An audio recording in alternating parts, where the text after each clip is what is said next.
Chenab bridge पर 8 Richter scale का भूकंप आया है।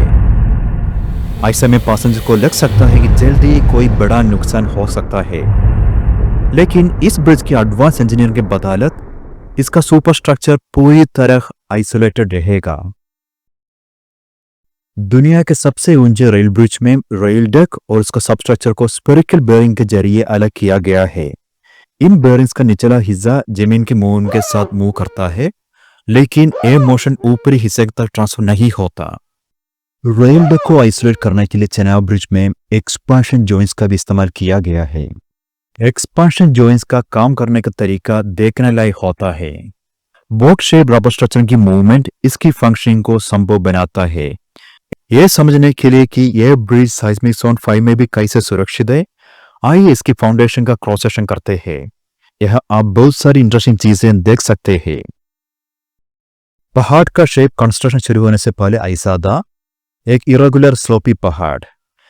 इस पहाड़ का मिनिमम स्लोप 43 डिग्री और मैक्सिमम 77 डिग्री था।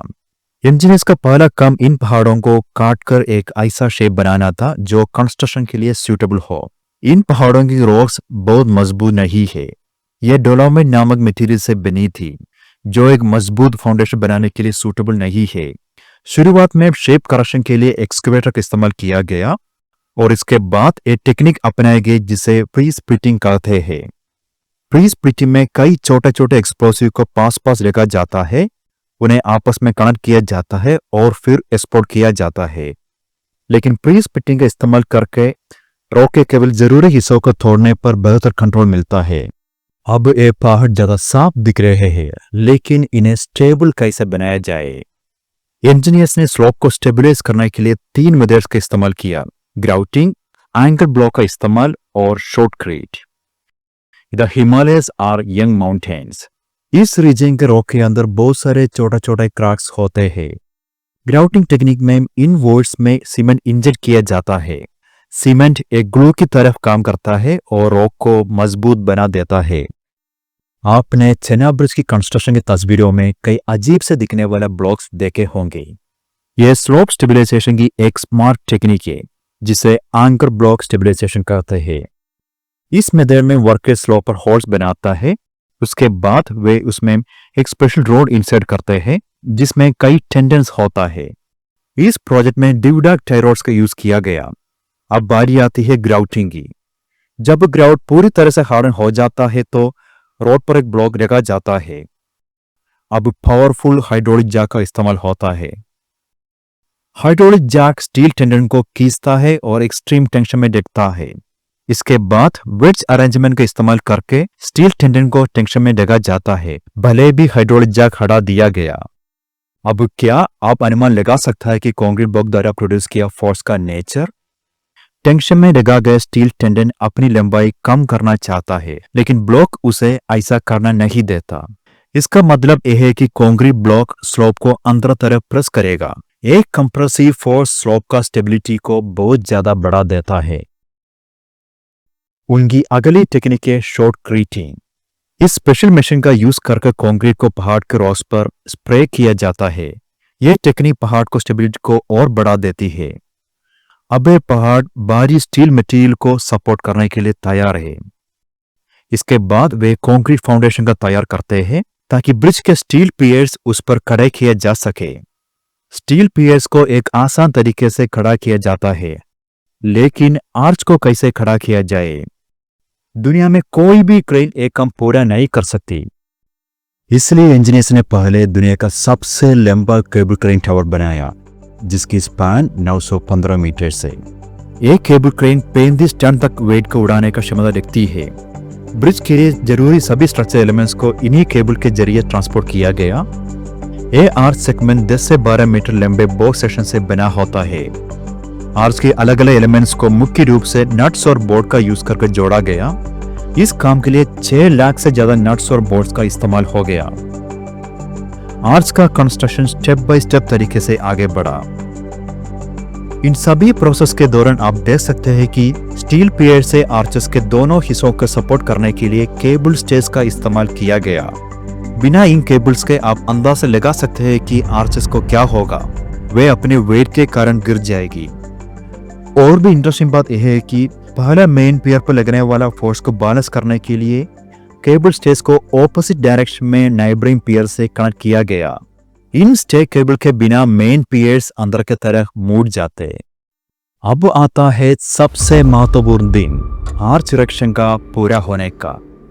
इस दिन आर्च का दोनों हिस्सों को जोड़ा गया। इस प्रोसेस को आर्च क्लोजर कहा जाता है। आर्च क्लोजर में मुख्य समस्या यह है कि थोड़ा से भी अलाइनमेंट इश्यू भी वर्कर्स के लिए फाइनल कनेक्शन को नामुमकिन टास्क बना सकता है।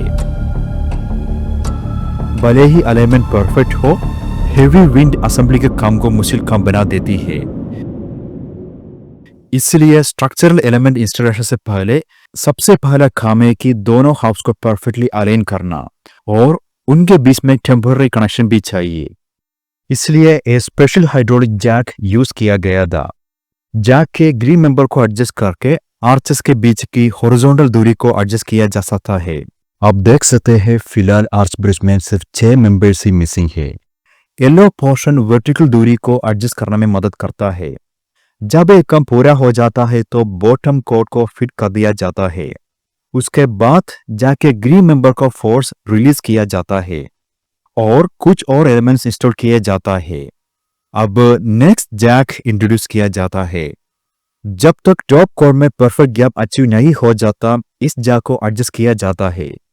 अब टॉप कोड जो चेनाब ब्रिज का फाइनल स्ट्रक्चर एलिमेंट है, इंस्टॉल किया जाता है। यह एक बड़ा सेलिब्रेशन डे था। दोनों आर्च हाउस परफेक्टली कनेक्ट हो गए। जैक्स ने अपना काम पूरा कर दिया। एक बार जब वे आपस में कनेक्ट हो गए तो सपोर्ट केबल की जरूरत नहीं रही। हाफ आर्चेस एक दूसरे को सपोर्ट करते हैं। उन्होंने आर्चेस के ऊपर भी पीएस एरेक्ट कर दिए। आर्च के इरेक्शन के लिए वर्कर्स ने बहुत ही मेटिकुलसली काम किया। उनका खाना तक क्रेन से आर्च पर डिलीवर किया जाता था। कंस्ट्रक्शन का अगला स्टेज है डेक्स को इंस्टॉल करना। रेल ट्रैक इन डेक्स पर बिछाया जाएगा। हम पहले ही चेनाब ब्रिज के एक्सपेंशन जॉइंट्स के बारे में पढ़ चुके हैं। चेनाब ब्रिज के मेन स्पैन में 2 ऐसे एक्सपेंशन जॉइंट का इस्तेमाल किया गया है। ब्रिज को 2 एक्सपेंशन जॉइंट की मदद से 3 पीसेस में सेपरेट कर दिया गया है। आसान शब्दों में कहे तो चेनाब ब्रिज का रेल डस जमीन से किसी स्ट्रक्चर के साथ फिक्सड नहीं है।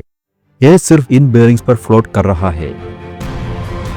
यह सारी सोफिस्टिकेटेड इंजीनियरिंग प्लानिंग और एग्जीक्यूशन की वजह से ही चेनाब ब्रिज दुनिया का टॉलेस्ट रेल ब्रिज बन पाया है। इसकी हाइट 359 मीटर है चेनाब नदी से, जो आईफेल टावर से 65 मीटर ज्यादा ऊंचा है। आपने ये जरूर सोचा होगा कि चेनाब ब्रिज में आर्च ब्रिज टेक्नोलॉजी का इस्तेमाल क्यों किया गया, सिंपल पिलर ब्रिज टेक्नोलॉजी क्यों नहीं। इस केस में पिलर्स की हाइट देखिए, ये रिवर की फ्लो को भी ऑब्स्ट्रक्ट कर देगा। आर्च ब्रिज में आर्च का शेप हमेशा पैराबोला होता है, कोई और शेप क्यों नहीं। इसका जवाब जानने के लिए आइए एक एक्सपेरिमेंट करते हैं। Parabolic versus circular arch. जब मैं सर्कुलर आर्च पर वेट देखता हूं,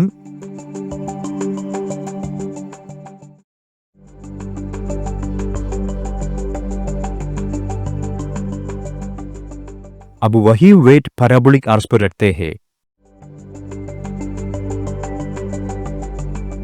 वाओ, ये आसानी से वेट कैरी कर रही है। चलो एक और वेट ऐड कर देते हैं। परफेक्ट, ये एक्स्ट्रा वेट भी कैरी कर रही है। सो पैराबोलिक आर्च ऑब्वियसली एक सुपर स्ट्रॉन्ग शेप है। अब लॉजिकली प्रूव करने का टाइम आ गया है कि पैराबोलिक शेप सबसे बेस्ट सेल्फ सपोर्टिंग स्ट्रक्चर क्यों है। आइए चेनाब के पहाड़ों के बीच में एक विशाल चेन बांधे। थैंक यू किंग कोंग आपकी मदद के लिए। इस चेन का जो शेप बनेगा वो कैटरनी कहलाता है।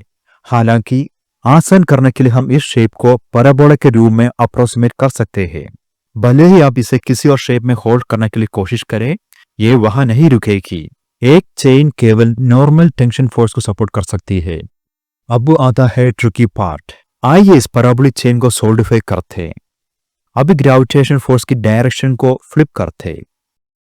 क्योंकि एक्सटर्नल फोर्स की डायरेक्शन फ्लिप हो गई है, इंटरनल स्ट्रेस भी अपने डायरेक्शन फ्लिप कर पूरे तरफ कंप्रेसिव बन जाएगा। अब इस पूरे अरेंजमेंट को फ्लिप कर दीजिए। वाह, ये बिल्कुल एक आर्च ब्रिज बन गया। इन पैराबोलिक स्ट्रक्चर द्वारा विकसित कंप्रेसिव फोर्स सेक्शन के बिल्कुल बीच में होती है। ऐसे स्ट्रक्चर्स हमेशा स्टेबल होते हैं। आप समझ सकते हैं जब फोर्सेस में इक्वल नहीं होती तो स्ट्रक्चर स्टेबल क्यों नहीं रहता। यही कारण है पैराबोलिक आर्च सबसे बेस्ट सेल्फ सपोर्टिंग स्ट्रक्चर है। अब हम इस आर्च के नीचे रोडर कंस्ट्रक्ट करते। ये आर्च ब्रिज तो अननेसेसरली बड़ा है। एक और मार्ग है सेम ऑब्जेक्टिव अचीव करने का, बस सपोर्टिंग आर्च को नीचे तरफ शिफ्ट कर दो।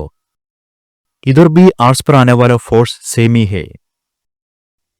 अगर आप इस प्रोजेक्ट का चीफ इंजीनियर होते तो कौन सा डिजाइन चूज करते? ऑब्वियसली ऊपर डक वाला डिजाइन, राइट? रीजन सिंपल है, आप बहुत सारे कंस्ट्रक्शन मटेरियल्स बचा सकते हैं। चेनाब ब्रिज में बालास्लेस ट्रैक का यूज किया गया है। लगभग सभी हाई स्पीड रेलवे प्रोजेक्ट्स इस टेक्नोलॉजी का इस्तेमाल करते हैं। ये एनिमेशंस दिखाते हैं कि बालास्लेस ट्रैक के अलग अलग कंपोनेंट्स वाइब्रेशंस को कैसे अब्सॉर्ब करते हैं। इस ब्रिज को ट्रेन की maximum speed 100 kilometre per hour तक को सपोर्ट करने के लिए डिजाइन किया गया है। बालास्ट ट्रैक में डस्ट पोल्यूशन की समस्या होती है और उनकी लाइफ एक्सपेक्टेंसी भी कम होती है। अब तक हम चेनाब ब्रिज के 2 एक्सपेंशन जॉइंट्स देख चुके हैं। ध्यान देने वाली बात यह है कि इस ब्रिज में एक और एक्सपेंशन जॉइंट है, लेकिन वे आर्च सेक्शन का थोड़ा दूर है।